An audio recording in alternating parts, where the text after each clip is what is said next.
This is the Writ theme song. I can't do it. I tried. I'm no singer. A for effort. You give it a go. I dare you to do better. This is a Writ theme song.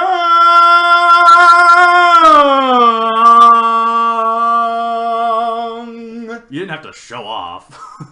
You asked me to give it a good effort. You know, it doesn't help that you've actually trained your voice. As I said, you got the A for effort. Okay, and Speaking of the A, you get just the A. Anyways, we got some grades to give out. Okay, well, we'll get to that. Welcome, fellow nerds, to another episode of the Writ, the official podcast of the Witties. So ignore all those countless other podcasts claiming to sponsor, because this one's the real deal. Got that right. I mean, they think they're so great. They're sponsoring the Witties. Like, oh, we're a great podcast. We're sponsoring the Witties. This is so great. Hey, look. It's a bunch of bull hockey. We know what we're doing. Look at all the limos coming up. Oh, look, here comes... Rolling down the red carpet. Here comes Civil War, the movie itself, who's become a person and is walking down the red carpet. And his arms is Deadpool. Either that or thinking about, like, the DVD case bouncing along. The DVD case got really big, got arms and legs, and then started waddling down. Oh, it's wearing a nice bow tie. How nice. Alright, well, if you haven't figured it out, listeners, we're doing our very first annual Witty Awards, or as we'll refer to them for the rest of the show, the Witties. The Witties. The Witties. Try saying that 7 times fast and see where you get. Witties. Okay, I think I made it 4.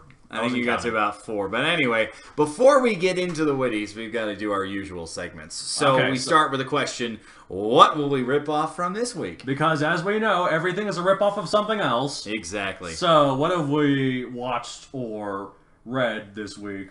Now, here's the thing. My thing, it's been a long time since I've actually started it, so I thought I'd cheat a little bit. Overwatch, the game. I've played it since pretty much it came out late May.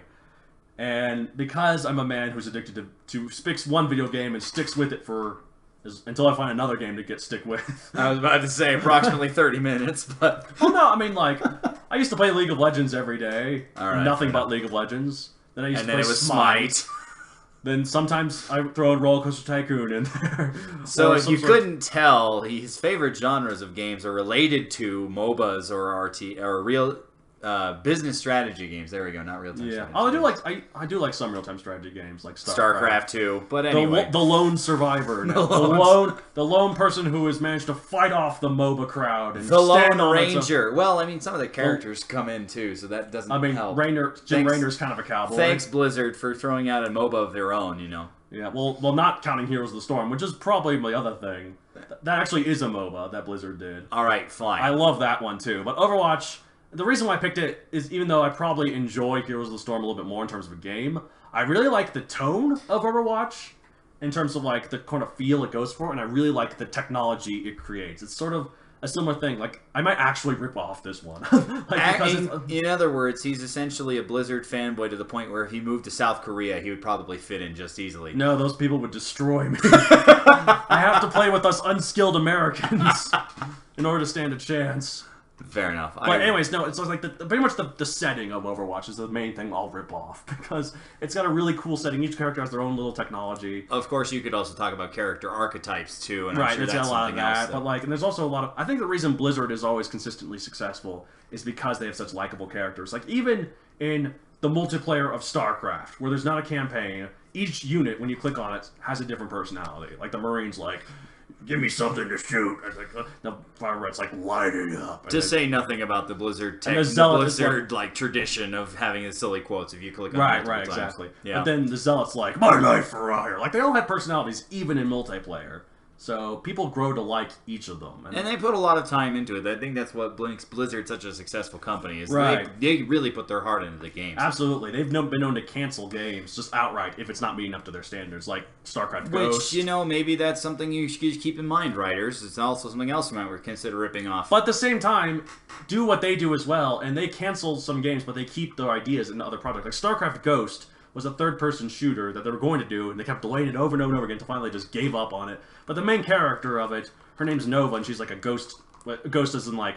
It's like a special kind of unit. It's not an actual ghost. It's like a special kind of special ops agent in StarCraft. But She's in the canon. She's in StarCraft 2. She's in Heroes of the Storm, and she just recently got her own StarCraft 2 campaign called Nova Covert Ops. But anyway, so they kept ideas they liked from the thing they canceled. And similarly, they had an MMO plan, a massive multiplayer online RPG called Titan, and it was going to be a really big thing. It was going to be their first new IP, and then they canceled it. But then out came Overwatch, and apparently it was later revealed that Titan was going to be Overwatch. Like, it was in that world. It had the same characters. Like, Tracer was in it, but it was a different kind of genre. But they're like, hey, this works better as a first-person shooter, So, the point of this, listeners, is that if you have an idea and it's not working quite as well as you might like, and you scrap it, that's no reason for you to not take some ideas. Like, another instance for my writing, personally, and sorry, I looked like you were going to speak, but back in the day, I wrote this fantasy trilogy, and one of the main antagonists for it were these robots called the Zlur. And on this idea that I'm working on right now, I'm using them again. Not as the main villain, but just I like the idea of the design. I like they're basically robot scorpion bug things with really high advanced laser attacks. AKA a ripoff of the Zerg. But like robots. It's a mix between the Zerg and the Protoss. Oh, okay, even better. But black. Oh. Neither one of them are black. Because we're also racist. Yay. Literally midnight black.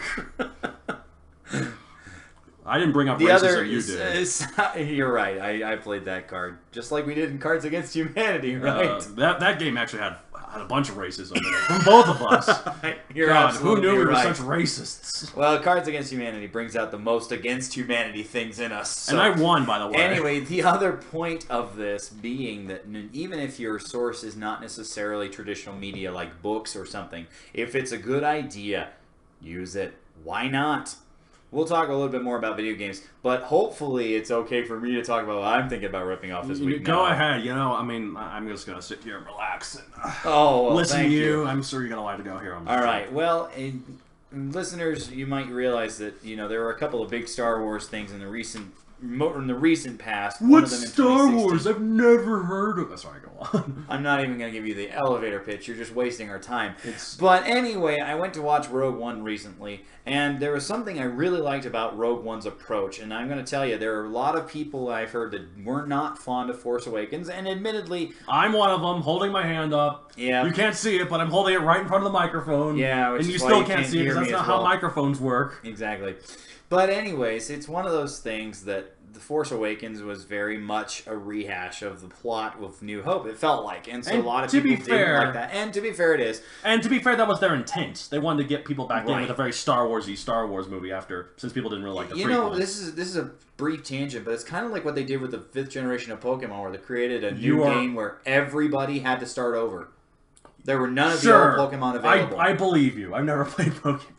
That's something you should... Well, we'll talk about. I never had a Game Boy. Wait, no, I had to get one once. Anyways, I saw Rogue One, and they told a story that kind of captured the in the middle. Now, most of you savvy listeners out there probably realize that they kind of axed this massive, overbearing EU canon and expanded universe or extended universe, and they decided to basically say only the episodes and some of the stuff we've created since basically it was acquired by Disney is actually canon. And Star Wars Clone Wars, oddly. But basically, Rogue One is one of the first entries into that time between stuff, other than like Marvel's comic efforts, to put other names and other characters into the Star Wars universe.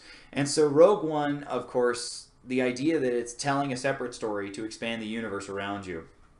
I really like that idea, especially for those larger epic type things.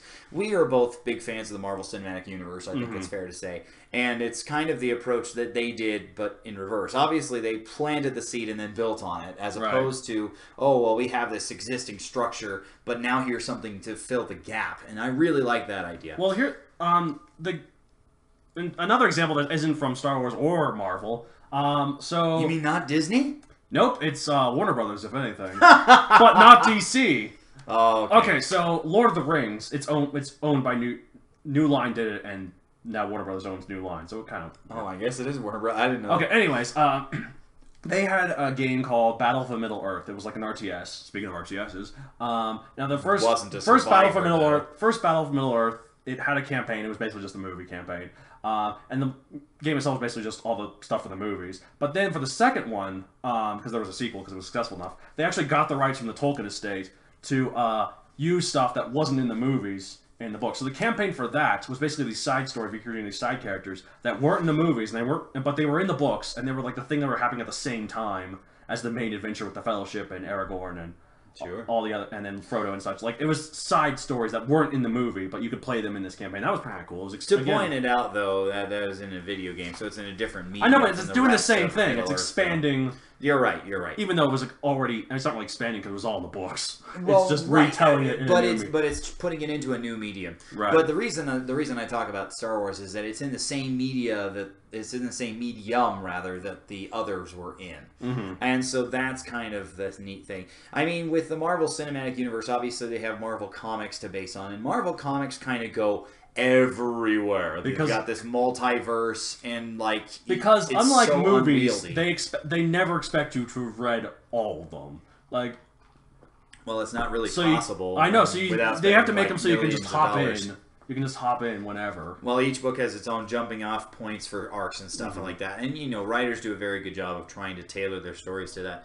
But Marvel Cinematic Universe has had a very linear, very organized approach.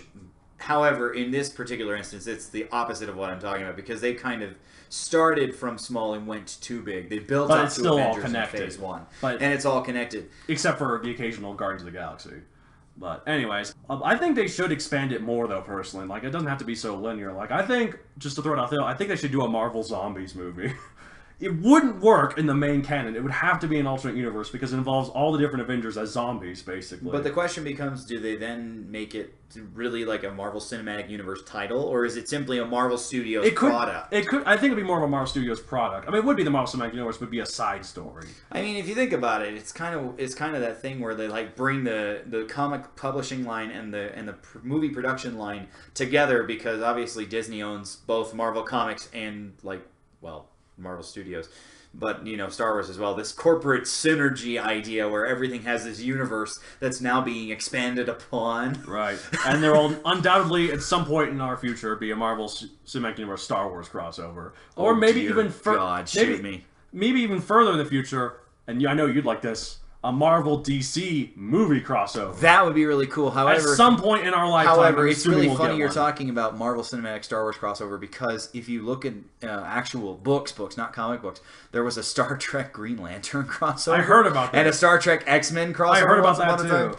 Oh man, that's so that means that fun possibilities. That must mean through their connection to Star Trek that Green Lantern and X-Men are in the same universe. Which means that Marvel and DC have an in. Oh, there we go. It's through Star Trek. So that's what we're talking about ripping off. And apparently, if there's a Marvel Studios Star Wars crossover, that means that Star Trek and Star Wars are in the same universe. Lord help us all. Too many space The Trekkies and whatever the Star Wars fans call themselves will unite at last. The Warsies? I don't know. The Warsies.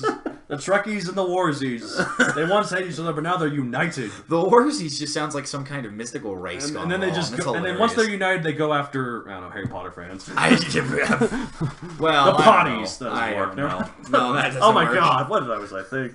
He has a potty mouth, obviously, but I think it's also we've managed to cover. Oh man, I think we managed to cover everything that we're talking about ripping off. So let's not waste any more time, because you've all been waiting with bated breath for the first annual Witty Awards for the Witties. So here to start our... Well, we're going to start a little strange. We're going to do like one of those fringe category things where you don't even know like all the nominees, perhaps. Oh, that's right. But it's like whenever, like that middle part of the Oscars, you're like, best animated short. Like, who cares? People don't even know what comes on. Yeah. Best kiss. No, wait, that's the MTV Awards. Oh, that's MTV. So anyway, this is something we call it the new discovery from the Writ crew. But let's face it, it's probably decades old or so. Decades, if not centuries. Your nominees. The Epic of Gilgamesh might be on there, which is one of the first works of fiction. Is it ever. on there? I'm gonna put it on there. No, I can't because no, I can't. We already set the list. I've read it. You can't do it. I've read it. You seriously read the Epic of Gilgamesh? But I read it in college, so it wasn't. Oh, okay. So you probably barely paid attention to it. Okay. Here, if I may divert for a bit, just for like 2 minutes. All right. Okay. For the Epic of Gilgamesh. All right. So the Epic of Gilgamesh is the oldest, one of the oldest. Actually, no, it's the oldest story we have that's still alive. There's probably older stories though. Fair. Here's the thing though: there's at one point in the story where it's clear there have been other stories, and it references them almost like lampshading, like hanging a lampshade. and that's really funny because like at one point. This seductress, who's like a goddess or a witch or something. Sure. It's been a long time.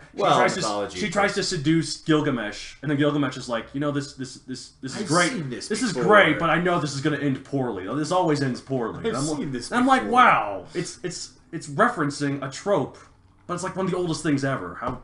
Well, I mean, cliches. There's a reason that nothing is original now. I just find it fascinating that there were cliches back then. Anyways. Well, I mean, mythology and fireside tales. Well, and speaking of mythology, my first pick for this one was called Hounded. It's the first book in this series called the Iron Druid Chronicles. It's about this guy from Celtic mythology who comes in the modern day. I've read the first book. It's pretty good. It's pretty funny, oddly. And there's like a lot of hints of other mythologies. Like at one point he mentions Thor's hammer. And it's pretty cool. I'm looking forward to reading the rest. Nominee. Yes, Watchmen, the comic. Alan Moore's seminal work that changed how comics were viewed, changed how superheroes were considered, and it was something that I managed to discover this year. I mean, yeah, it's been out there for a while, but I managed to actually read the original graphic novel, so that's why it's on there. I liked it a lot. Wait, no, I want to talk about Watchmen a little bit. Fine. It's really cool because I've never read it, but it's very well respected. Like, someone, either the New York Times or you should something. Read it. Something, I don't know, there's this, like, list they did of, like, the 100 most influential works of the 20th century. Yeah. Of the most works of literature of the 20th century. And Watchmen was, like, 59 or something like that. It was, like, 15 or something. I don't think it was that high, but anyway. Basically, it was the only comic book on there, and it was really high on the list, and that's really cool. You should read it. I might. Nominee. The Martian book. I mentioned it in our very first episode. Way back when. Like, way back 9 months ago. 10 years ago. 9 months and 10 years ago. 4 and 9 months and 10 years ago. Nominee. I mean, I already mentioned why I liked The Martian last one, so okay. Alright, fine. New nominee. This is a completely different one. It's not about superheroes. It's not about fantasy. It's not sci-fi. It's in the modern day. It's a sitcom. I'm not embarrassed. I'm a little embarrassed. New Girl is hilarious. It's a really funny show, and a lot of people don't like. I mean, at least from what I can hear, a lot of people really don't like the New Girl herself, Zoe Deschanel. I think she's hilarious. She's so quirky. I see. And I really like all the guys she's with. One of them is from Jurassic World. Well, I mean, he later went on to be in Jurassic World, and he's still on New Girl. So he was in Jurassic World interim. I see. Okay. So that's my nominee. I really like it. Well, we've got 4 nominees, but we decided that we had to have at least 5 nominees for every category, unless we tell you otherwise. So this one also has a 5th nominee. It's this book I just discovered this year. I don't know if you've ever heard of it. It's so obscure. It's a really, really obscure tale. I mean, like, it has what is it, like 59 books in there somewhere? No, it's a huge series. It's a huge, huge series. There's so many characters. There's so many characters, and it covers such a long time, doesn't it? And there's like a pit of lions, and then this guy fights them off. And somebody gets eaten by a whale. Someone gets a haircut, and someone gets a haircut and loses all their strength. Yeah, and then crazy enough, there's this guy. He dies, but then he comes back. Surreal. And then they also talks about the end times that we have yet to see, apparently too. Nominee: The Bible. Oh man, I thought it was gonna be the Quran. Oh god, I'm gonna get so many hate mail or all this other stuff. Well, we already played the racism card, so now we're getting so many listeners are just holding up their middle finger at me right now. Alright, but anyway, so there are our nominees. For this category, because obviously there are 2 of us, we're going to actually award a win for each of us, and, well, we'll save some of the suspense. Donald's win for New Discovery is, I'm opening the envelope, it's New Girl! I can't help it, it's really funny. I like humor. He's a sucker for humor. I appreciate a good joke. I get it, at least from the fact that That's why I put up with you, you're a good joke. Oh, okay. I appreciate the vote of confidence. Okay. And the win for David is... Gotta open my envelope now.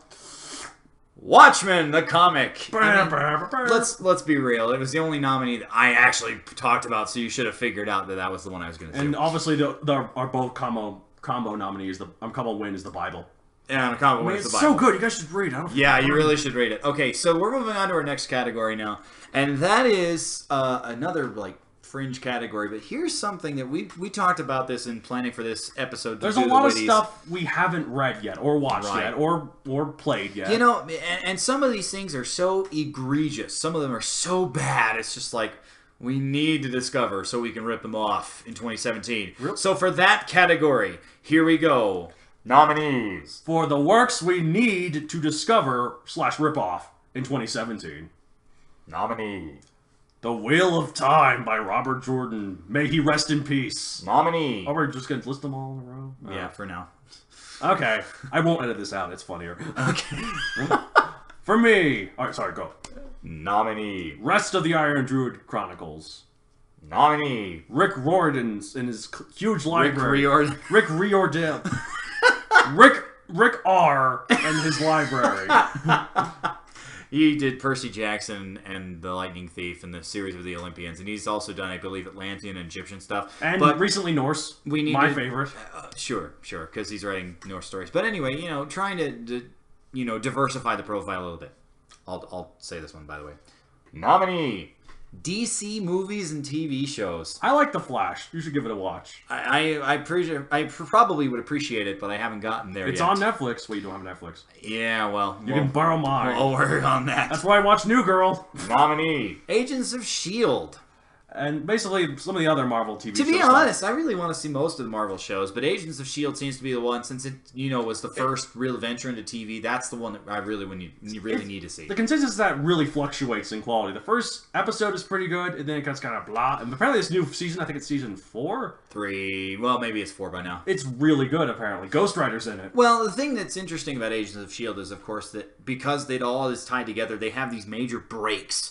Like, obviously, with Season 2 and Season 3, they had this mid-season drop-off so they could do the Agent Carter show. Right. And, like, which is also canceled. May it rest in peace. Oh, Haley Atwell, I'm so sorry for you. And I'm not sorry for her at all. It was announced that it was canceled, like, a week after Civil War came out, which is a double whammy for reasons I won't get into. Spoilers. Well, we have to do a spoiler tag if we're going to talk about that. But anyway, Agents of S.H.I.E.L.D., obviously the plot of S.H.I.E.L.D. itself is affected by some of the happenings in the movies, like Winter Soldier. I won't tell you what happens, but, you can figure it out if you'd like. Anyway, other Marvel shows, I personally, I would love to see the Netflix things. It's too dark for me. It's too sad. It's too gritty. I watch Marvel stuff to escape reality, not be reminded of its horribleness. AKA, he's still the inner child. I don't mind dark. I will always be the inner child. All right, here we go. Nominee. All books in general. It shames me as a writer, but I don't read much. Nominee. All movies in general. It shames him as a screenwriter, but he doesn't watch movies. Not that I'm doing much with screenwriting, but you haven't done any screenwriting. To be fair, it's one of those things that people like, you've not seen this movie? Are you serious? You've got to be kidding me. When I was in college with him, I had to show him a huge list of classics that I won't bother listing there, but it included Jurassic Park, it included Ghostbusters, it included... He still hasn't seen Lord of the Rings. You stopped listing them. I still need to show you Lord of the Rings. Stop listing them. But anyway, I just don't take the time to do these things, and I need to do it because there are lots of good things out there that I should see. But he has plenty of time to sit here and do this podcast. That's why I appreciate you, buddy. Well, I'm glad you appreciate the good joke. Anyway, our final nominee, classic rock. I don't listen to it. Neither do I. But I'm a musician. You'd think I would know these. I don't even know what's a rock song. Did the Turtles, are those rock songs? Well, the Turtles are famous. Okay, fine. They're famous for the one song. But anyway. By you for all my life. You're starting to make that come true. That's kind of scary. But anyway. Well, you are the one joke that I... You are the one joke that keeps coming back like a song. Anyway. That wasn't a good joke. You don't know the song title that I was referencing, but some of our listeners are probably more sophisticated than they might get it. But anyway, classic rock, there's so many bands like, oh yeah, I kind of know that chorus. I have no idea who sung the song. See, I don't know what's rock. Well, I mean, the genre kind of blurs, Does too. Taylor Swift do rock? No, now she does, but that's not classic rock. She used to be country, but she's now, like, Didn't she do pop? Rock singer, whatever. See, it's all the same to me. Like, country has more guitars. Anyways, the point being, we've got a lot of things that we'd like to see a rip-off in 2017. We'd love to hear suggestions about that, by the way. But anyway, are we going to award this one? I forgot if we were going to award this one. No, and also we're not going to give out the place to give our names for. That's right, because we still haven't done that yet. Next episode. Keep on waiting. Just hold all your letters. Okay, but let's see my winner. Oh, you did. You are giving a winner for the worst we need to. I'm gonna do good old Ricky R's library. Ricky I read Percy Jackson in the Lightning Thief. That's the first one. I know, but I've read that one. I haven't read any of the rest. I want to read the Norse stuff. And I love a good mythology, even if it's not Norse. Sure. And I would like to read the Egyptian stuff because I don't really know too much about Egyptian mythology. That's fair. I'm torn between Robert Jordan and Rick Riordan, honestly, because they're both kind of similar in my mind. But I think outside of books, since he did that, I'm going to go with my winner. I think I'm going to go with the DC movies and TV. Now, by DC movies, I also mean catching up on the rest of Christopher Nolan's Dark Knight trilogy, because I still haven't seen Dark Knight Rises. Again, how in the world have you not seen Dark Knight Rises? Guess what? It is entirely okay. A lot of people think that ends the trilogy with a whimper. Well, that's okay. I also need to see Batman vs. Superman and Suicide That is Squad also okay. But by the way, speaking of which, that's a great segue into our next category, which is... Works we'll never rip off, ever, from 2016. AKA our least favorite work of the year. Do we need to talk more about this category, or should we just go with the nominees? Sure, let's just go with the nominees. All right. Nominee. Batman v Superman. What a disappointment. I haven't seen it, so it's all Donald. It should have made Avengers money. It had a big opening weekend, and then it dropped because people didn't like it. What I do know, I'm not trying to deal with spoilers, but I heard that there were just too many set pieces. That is one of the problems. All right, one of the many, apparently. But anyway, nominee, Suicide Squad. Because we've been paid by Marvel to bash DC. Exactly. That's how it works. They helped sponsor You should join us. Awards. The checks will come in quite nicely.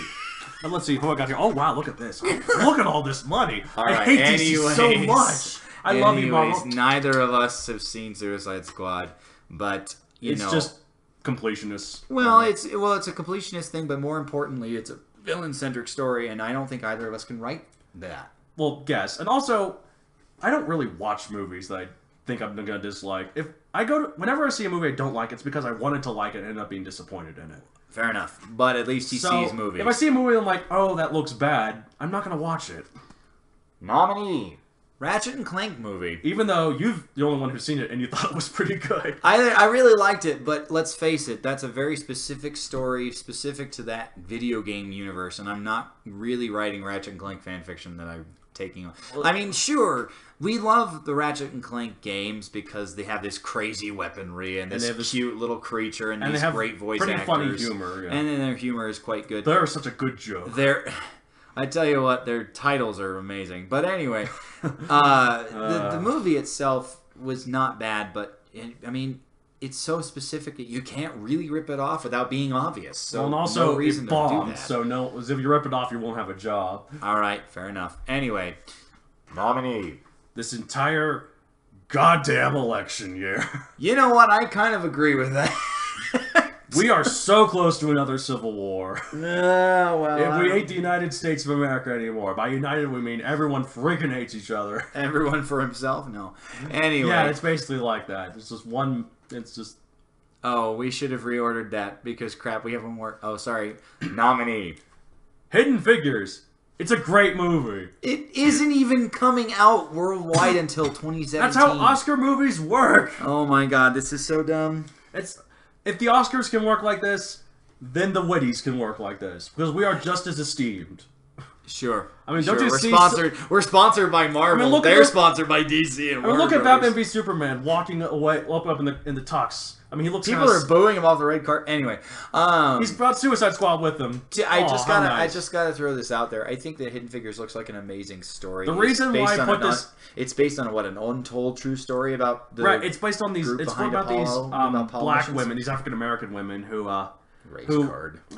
these African American. You said black first. The African American lady folk. Who did a lot of work... As much PC as possible, Marvel. Keep paying us, please. Who did a lot of work on the Apollo program. By Apollo, I mean music god. Oh, pick whatever one you want. Sure. Roman or Greek. Anyway. What's the Roman version of Apollo? They're the same name. Really. For God's sake. It is. Hey, look at that joke. But anyway. Alright. Oh, yeah, nice one. But anyway. Anyways, the reason I don't want to rip it off, though, is because I'm never going to write anything like that. Yeah. It's a drama. well, I mean, I like the drama thing. But it's an inspirational historical story, and none of that is good for me. I like fantasy. I like. This is kind of a litmus test for me as a writer because I really love getting into characters' heads. But keep in mind that I am the exact opposite demographic. I am male. I am white. No, I think it's for people like you because African American women and all the other people who might be about, they get it. Like they've lived it. It's for us to see what they went through. Because they were so hidden before. Let me just clarify. I only put that in there as a joke, so we can have 5. Well, we needed to have 5, but the biggest joke was the election year. But anyway, we need to come up with... You are no joke. You are the most serious...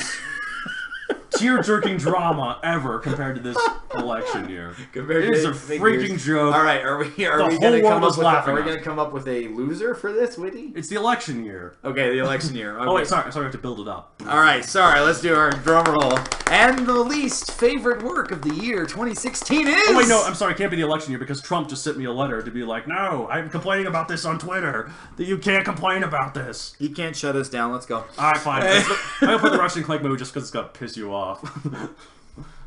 I should dump my water on your head. It was a good movie. But yeah, it's kind of hard to rip off. I give it that. Okay. My least favorite work of the year, well, the only one that makes sense is the election year. I'm sorry. It's just... Trump will send you a tweet very quickly. I will say this. There were so many people asking me about who is going to win the election because obviously, listeners, I'm not normally sitting in the same space as my co-host. He's normally in the far-off, magical land of Japan. East. Anyway, they were asking me, do you think he's going to be president? Oh, the world's going to go to you-know-where in a handbasket. No matter who wins. That was what no matter who wins, yeah. But anyway. So maybe there won't be a second annual Witties. Long-running, esteemed work. We will do our best. We will do our best to have a second Witties. I think even if the nukes go flying off and we're in a post-apocalyptic Mad Max wasteland, we'll be right here in the ruins of my house. Okay, well, you might be in the ruins of your house. I may be stuck in Japan, but anyway. Oh, if it's Mad Max, there's probably not an ocean. It's probably melted away. You can walk. Yeah, sure. It'd take like 2 months. Anyway. So that was, we're moving on to the next category now, which is... works other people need to discover / rip off, a.k.a. our underrated stuff of the year. This is stuff that we recommend to you if you've never seen it before. And oddly, 4 of the nominees here were 4 of them on our worst. Because we disagree on stuff. Because we're 2 people with different opinions. So, nominee. Batman v Superman. Even though he hates it and I haven't even seen the movie. But apparently you want to defend it. Well, I want to defend it because, it's one of those things where obviously DC's trying to get their shared universe off the ground.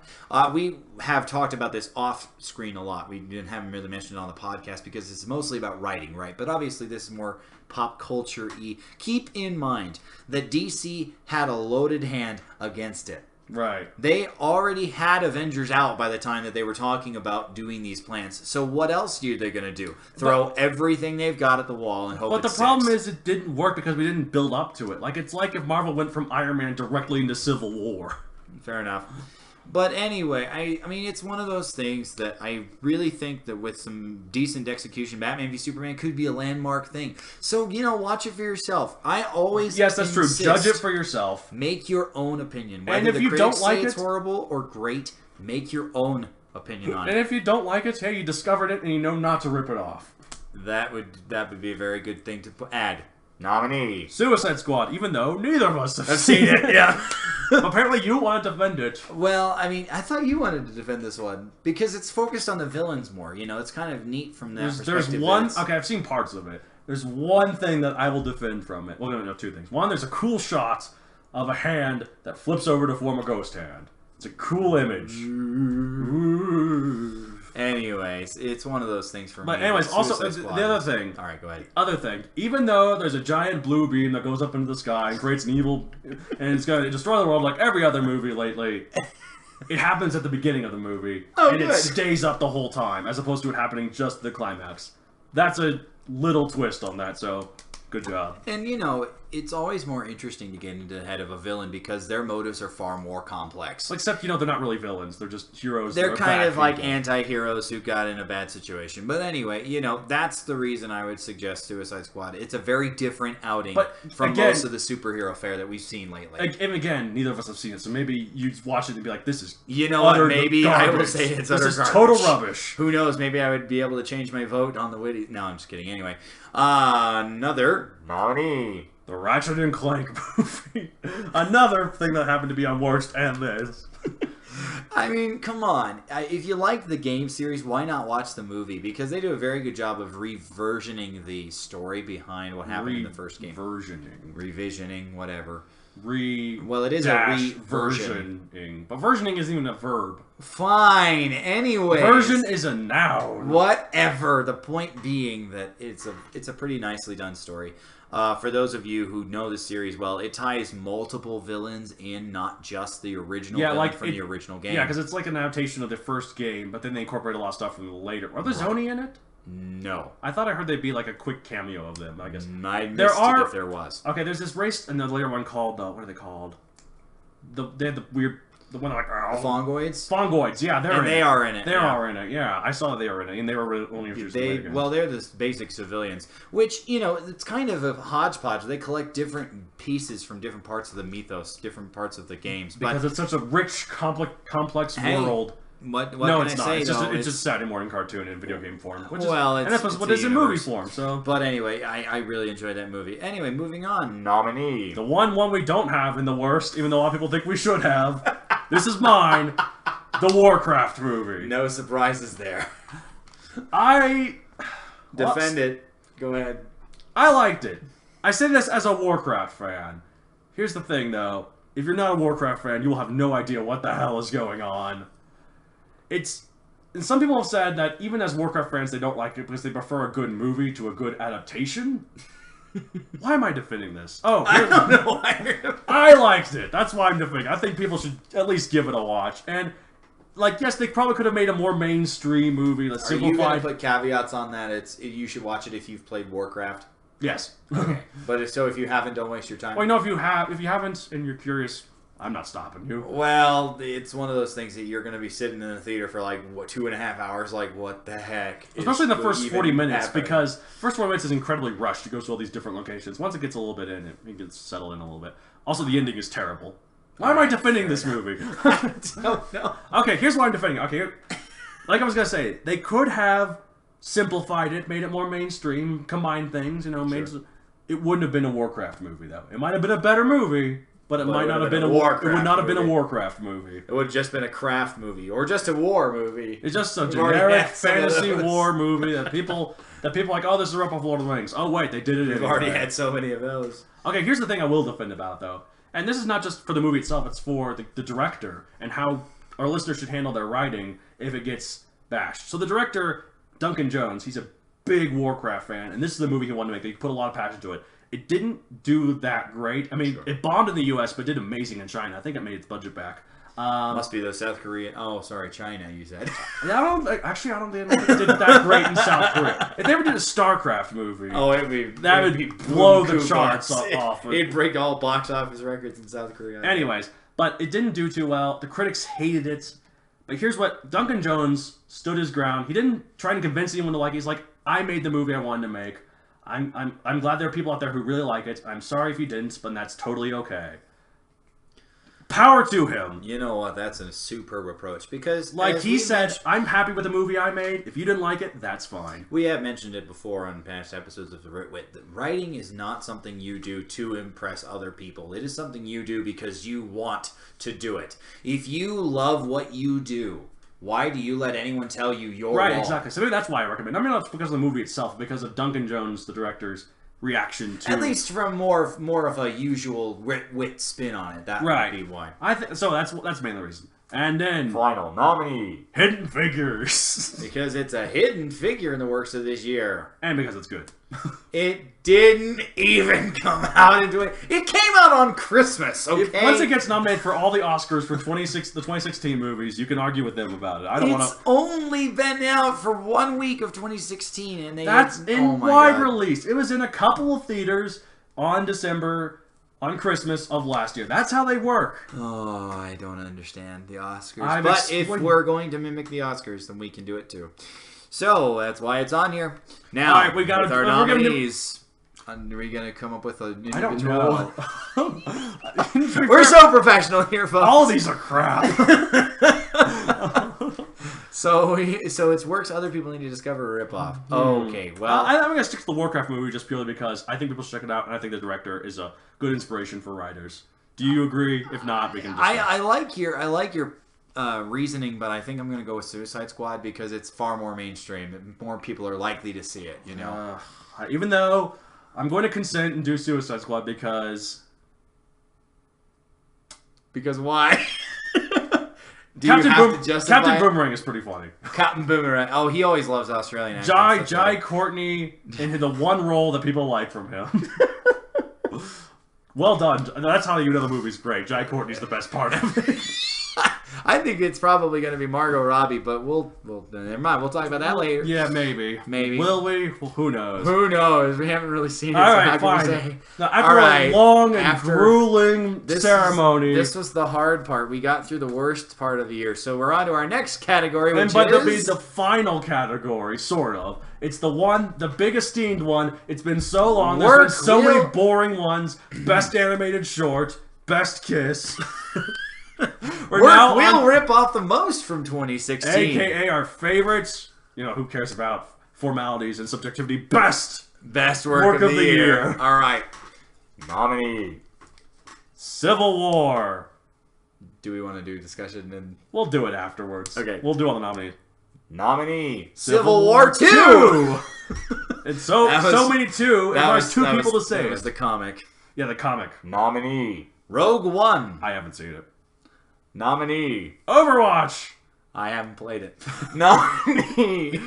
Deadpool. So awesome it requires two people and probably a voiceover of Ryan Reynolds. Even though Civil War 2 did also, apparently. Even though I haven't read it. Well, I haven't read it either. I just know what happens. Why the hell is it in here? Because it's Civil War, dang it. They try and... Anyway, we'll talk about that when we talk about the nominees. Anyway, nominee. Doctor Strange. Ooh, Ghost. Wait, no, there's no Ghost in it. That wasn't... Whatever. There was astral form people. Nominee. Hamilton. I'm rapping even though it's colonial times. I don't know any of the songs. Neither do I, to be fair, but we had to put something that wasn't a movie or a video game. And it's a very cultural thing now. Or a comic. Okay, let's talk it's not a little a comic. More. Let's talk Hamilton a little more. is not a comic. No, I was saying other than a comic because we have Civil War 2 I as know. a nominee. I'm silly. All right, so we should discuss this. All right, so here's why Civil War 2 is on there. Civil War 2 was kind of, a marketing push for Civil War in a way. Because, corporate synergy being what it is, they wanted to put out a comic that would draw attention to the concept of heroes fighting heroes over this... Well, it's like... this philosophical That's divide. why a lot of video games based off of movies that come out the same time as the movies usually aren't very good because they try to rush it out. That's fair. At the same release date. Well, it wasn't exactly the same release date. In Civil War 2, I know, but the thing is, they like to tie it all in together. Some delays and stuff. And you know how comic events can get, especially ones that are far-reaching, where you get tied into everything. Now, Marvel and DC, obviously the big two comic producers, they have a bit of trouble with wanting to relaunch every so often because DC just canned New 52 after they were going to make DC Rebirth a couple months ago. Trying to get readers back in, trying to change things up, as things aren't working. And it makes sense, obviously, they're a business first. But, sometimes they have to move on without the event being done. And so they've already produced their post-Civil War II comics when the main comic wasn't even finished. So we're like, okay, how do we even get here? Point being, though, that Civil War II is probably put out this year to capitalize on the hype from Civil War. And it had been 10 years since the original Civil War comic came out. Now, I know the original Civil War comic wasn't really beloved. It was kind of mixed. Do you happen to know if the consensus for this is better? Like, do people generally think it's better? Considering that we still haven't seen the full ending of it yet, we don't know to say. Which one was going to die. Well, we have Plot our twist, theories. they're all going to die. We have our theories. But anyway, so that's why Civil War 2 is on there. Obviously, Rogue One, Donald hasn't seen it. Overwatch, it's probably okay.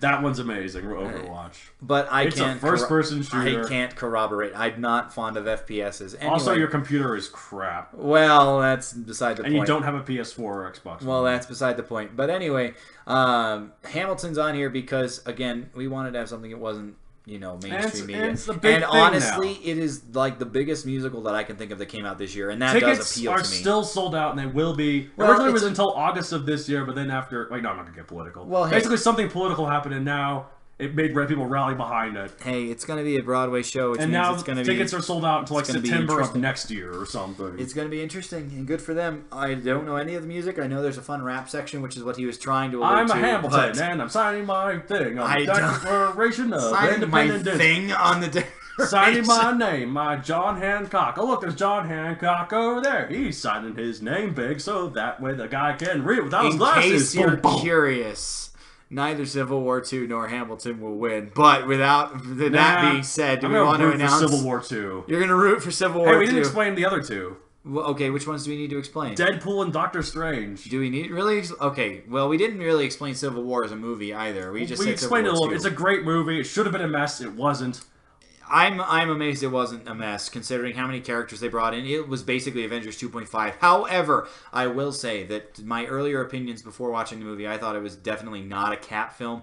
The Russo brothers did a very good job of making it. It's very much a Cap film. It just happens to include all the characters. How nice that we're now in an era where a Captain America film can have Ant-Man and Vision and Iron Man and Spider-Man. Yeah, too bad about those dang Fantastic Four folk. But anyway. They'll be here someday. Speaking of Fantastic Four, Doctor Strange has this character. What? We were talking about this. Doctor Strange has this character named Dormammu in it, and we were watching this. Mr. David over here was like, "Oh, wow, they really just took Galactus and made." They basically copped Galactus because they don't, as of yet, have the rights. Yes, they're like, "Hey, we got to have our own Galactus." How about I don't think this was made in that image, but it certainly came off that way. Well, it's even better than Galactus. Instead of just eating planets, it eats whole dimensions. Well, it's got more material. But anyway, it's one of those things. It's got more material. It's one of those things that just looked so obvious to me. It's like, wow, I'm totally reminded of a villain they don't have access to. I didn't personally think it was their response to Galactus because they didn't have it. But Inhumans was definitely their response to not having X-Men. They came out the same freaking time in the comics. It's not a response to anything. Agree to disagree. Anyways, Deadpool because it's Deadpool. Deadpool is just amazing. I'm so glad that we finally got a legit Deadpool, because who wanted to remember a Wade Wilson that had, like, drawings of surgery all over his body, and the Merc with a mouth with no mouth. To talk. The Merc with a mouth with no mouth. They thought that was a brilliant idea. A bold new take. It was definitely a new take. I don't know about good. With laser eyes and teleportation. Those classic Deadpool powers. But that's X-Men Origins Wolverine. Obviously, we're talking about Deadpool, the movie, which talks about, with lines like, right up Main Street. That's such well-written material. Well, I tell you what, it's a rated R superhero film. My favorite line. It'll pave the way for later ones, too. My favorite line from it is when he's punching this guy called Colossus, and he keeps holding up. He gets rid of both of his arms. Then, after holding his arms in, they're useless now. He looks at him and says, "All the dinosaurs feared the T-Rex." I mean, I'm biased. I was about to say, listeners can't see your shirt, and Donald, do you want to describe the shirt you're wearing? Let's see. What am I wearing? Oh, that's right. The periodic table of dinosaurs. Oddly enough, this is my second favorite dinosaur shirt. And you wonder why he liked the T-Rex joke. Anyways. You know what? Maybe I should write a book about dinosaurs. Maybe you should write a book about dinosaurs. Maybe we should have guns in it. No, that'd be ridiculous. I don't even want to go there. Okay, anyways, we have talked about all the nominees. So, do we want to do 3, 2, 1, or do you just want to go 1? Okay, let's do 3, 2, 1, and we'll just name whichever one we think will win, and we'll see if it'll mix up. Let's see. So we're listing 1 and go for there? Yeah, we'll count 3, 2, 1. If we happen to land the same one, it's the winner. Let's do it. Oh, this is going to be mess. 3, 2, 1. Deadpool! Yeah! Hey! Oh, that was terrible. A horrible There we go. Okay, anyway. Oh, look at that. They heard that. I hope so. Okay, well, Okay, to be fair, I like Civil War more. Okay, But- spoiler alert. We were kind of professional. We talked about a little bit about it beforehand. No, you're ruining the mystique. Fine, I'll ruin the mystique more. A magician It was never one of reveals those- his secrets. But we're This not is the same. magicians. We're just writers, and we should share our secrets to these people because they aren't as good as us. And we want to make Okay. them better. Anyway, I thought that Deadpool was the best thing of this list because here's a rated R superhero film that really worked, and now you've got a template. Well, maybe not an exact one because Deadpool is a certain kind of Right, character. the reason why it was rated R, the reason why it worked because it was rated R is because the character of Deadpool is a rated R character. Sure. We shouldn't make a bunch of rated R superhero movies because Deadpool was successful. Deadpool worked because it stick true to the source material of a character that everyone really liked, and the R rating just happened to come from that. Correct, but look at the movie that's coming out this year about adapting Old Man Logan. See, that's... Wolverine should be an R-rated character too, I Well, think. exactly, and Old Man Logan, the comic, is very grim and gritty, so that one makes sense. But if they decided, like, hey, let's make Superman R. No, Oh, I'm wait, not they saying- did that. I'm Batman v not Superman saying- Ultimate Edition. I'm not saying that every superhero movie should be R because that's not the point. Obviously, R-rated these Howard the characters- Duck movie. Obviously, these characters are designed for children, but Deadpool is totally a rated R character, and so it's amazing. And Ryan Reynolds in that role was perfect. They actually let him be Wade Wilson this time. And people are like, oh, should he get all the credit for the movie? Yes!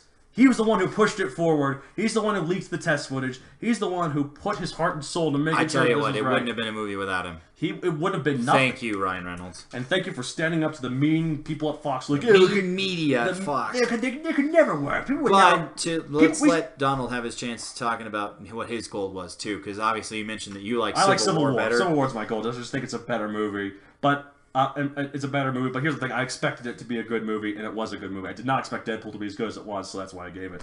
Fair enough. And honestly, Civil War is my two. It was my silver. My medalist. silver was Overwatch.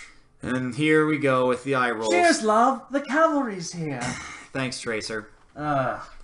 Love diva.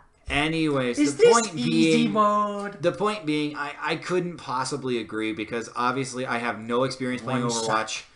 Here's the thing. I am sure it's a fantastic game especially for people who like Halo and stuff. It adds a lot more variety. Oh, let's break it down. Sorry, I'm just gonna do quotes. You're doing way too much of them. Die, die, die. If I die, can I finish this podcast with you? No. Then be quiet. I'm going to consume your soul. Anyways, because I am Rita. I also wanted to point out my third place choice was Doctor Strange. I like Doctor Strange because here's a ticket to the Marvel mystical universe. In Marvel Cinematic Universe. We really haven't had any characters tap into the magic side Thor of things. kind of, but they said it was basically really advanced Thor technology is- that seemed like magic too. Thor explained it off as magic and science and magic are the same thing in my world.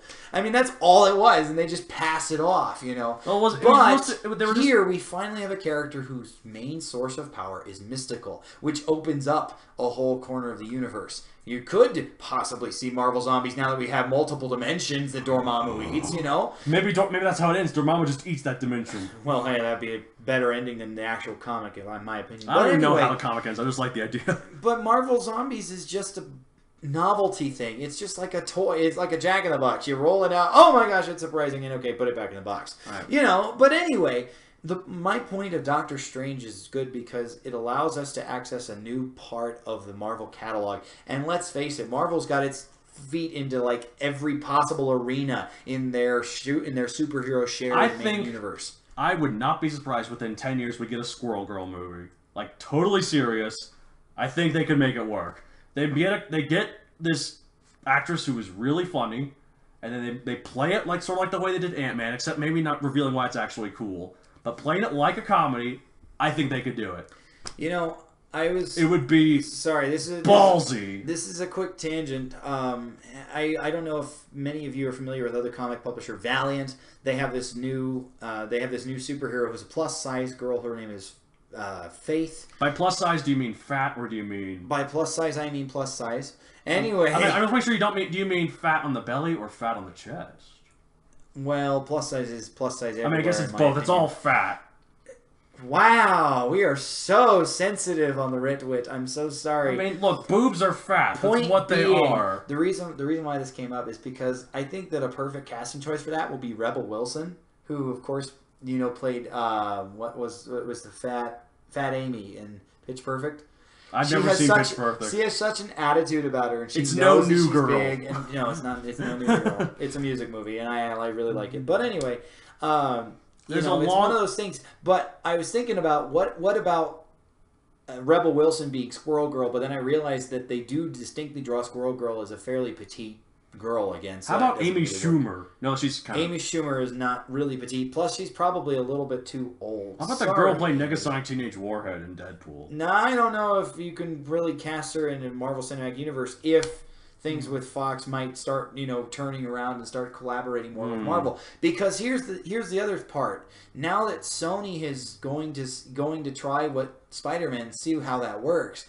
You can bet that if it does, that Fox is going to want in on that. Right, exactly. So then they might use Negasonic again, which means she couldn't possibly be another character. Did you know that when writing Guardians of the Galaxy Volume 2, James Gunn, he always wrote it with Ego the Living Planet in mind, which is going to be in the movie. But then he later found out they actually don't have the rights to Ego the Living Planet. Fox had them. But so they did a trade so that James Gunn got Ego the Living Planet and Fox got Negasonic Teenage Warhead because they actually didn't have the rights to that either. What a strange little coincidence, I guess. But so they got made to work out a little trade. So my bronze was Doctor Strange, and Donald, your bronze was not Doctor Strange, Deadpool. Even though I really like Doctor Strange. I'm sure it was just fourth. All right, well, let's get this going. We gotta keep going. We got a couple of just fun categories now. These are our fringe categories. And the first one is best running joke. Like you. Wait, no. You said I was a good joke. You're also sitting down. You're not running. Go out there and run, you joke. Oh, thanks. Anyways, so okay, nominee. He's got a point. Okay, we need to explain this. We have to explain all of these. Joke. We were watching Civil War, thanks to Donald. He showed me Civil War, and it seemed like every time somebody was raising an argument about why they were fighting, one of us would inevitably say, "Oh, wow, he's got a point." And so it just kind of became the thing. Until finally by the end of the movie, everybody's got a point. And then, I said something, you explained it, and I'm like, you've got a point. That was really fun. All right.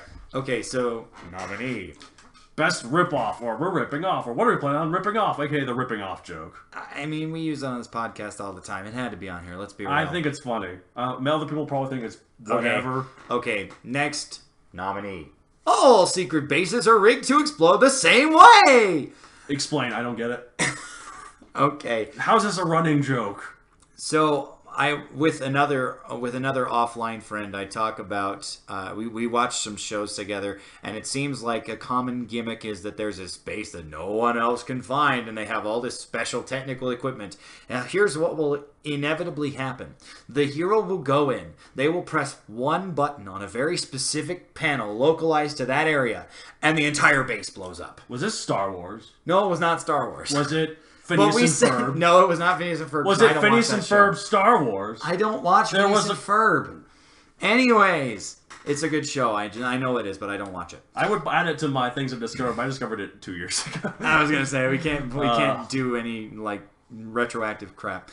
Anyways, it was so common in one show that we watched together. We marathoned the end of it. We actually said it multiple times in the same times. It sounds like a great show. In the same show, no less. It was really cool. Sounds like a fine piece. I'm sure it won all the Emmys. All right. But not quite as good as the Witties, though. It's the final blank. Okay. Blank? At work. So I work at this coffee shop, right? I won't say which one because who cares? And also probably personal reasons. It's the final countdown. Every time we have one thing left, like one bagel, one piece of bread, one pastry, and we have one left. If someone tells me that we only have one left. It's the final bagel. Is that rock? You know, I think it is. There's my classic rock. All right. Anyways. All right. So the winner is. He's got a point. Exactly what I was thinking. It's the only one that both of us mutually had, other than ripping off, right, which finally, is kind of the tagline for the show. The most important category of all. This is more important than best kiss. So pay attention, it's folks. It's the one we had to think about the longest. It is fittingly the end of this episode, and by end I mean rear end. Best butt. Ba-doom. I'm sorry. I just thought it was funny. The pun was not, but the comedy of the category. You are a joke, and this is the butt of the joke. I see. But we're going to talk about some better butts, though. Nominee.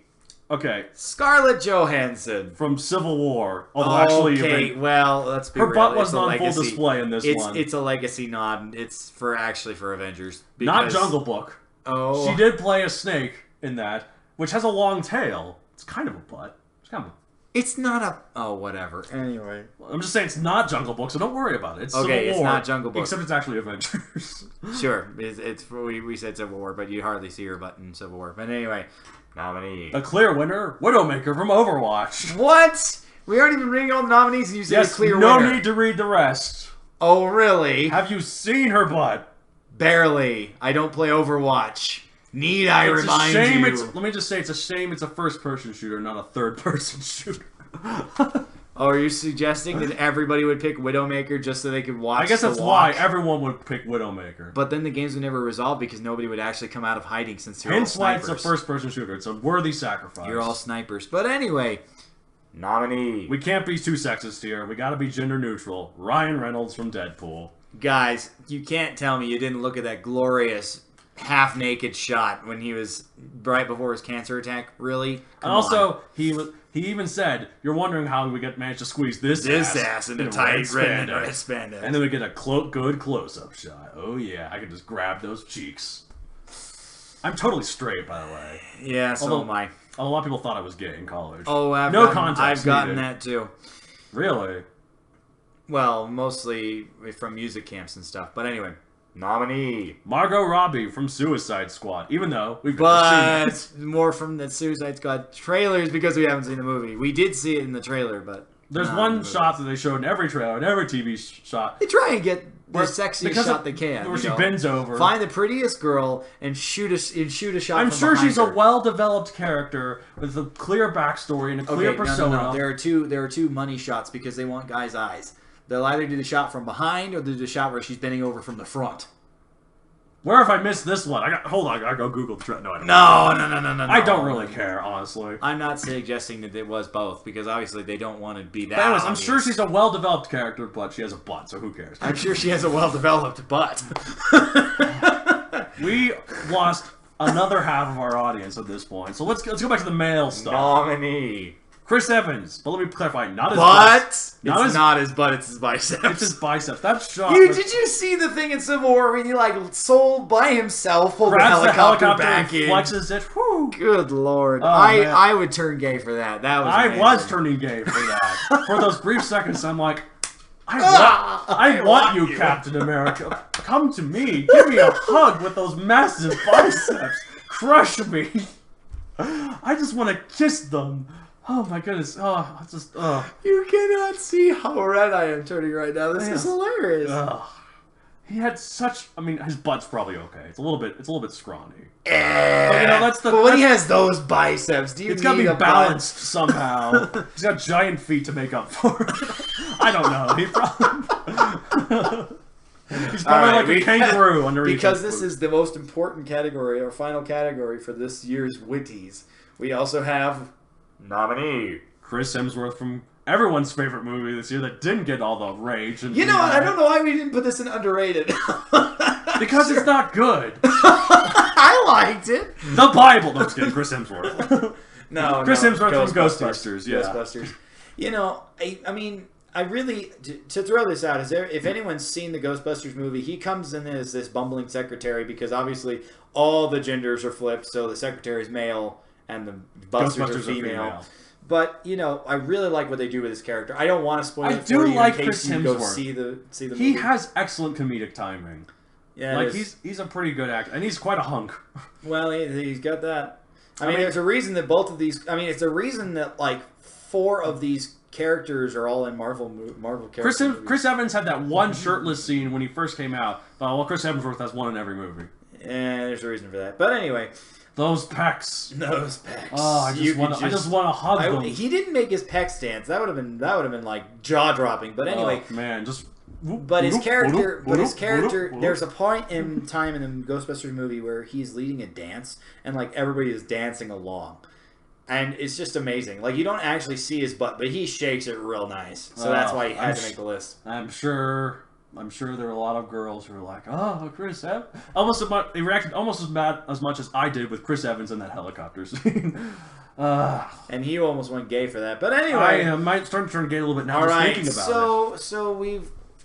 Oh, how do we want to do this? Mine is obviously, and yours is obvious because you said the obvious winner before we even read half of the nominees. To be fair, we should just end it there. And no, that's not fair because that doesn't give me a choice. I'm not going to choose Widowmaker. I don't play What's Overwatch. your choice? My choice would be ScarJo. However, for Ka, obviously, for Ka the Snake. No, not for Ka.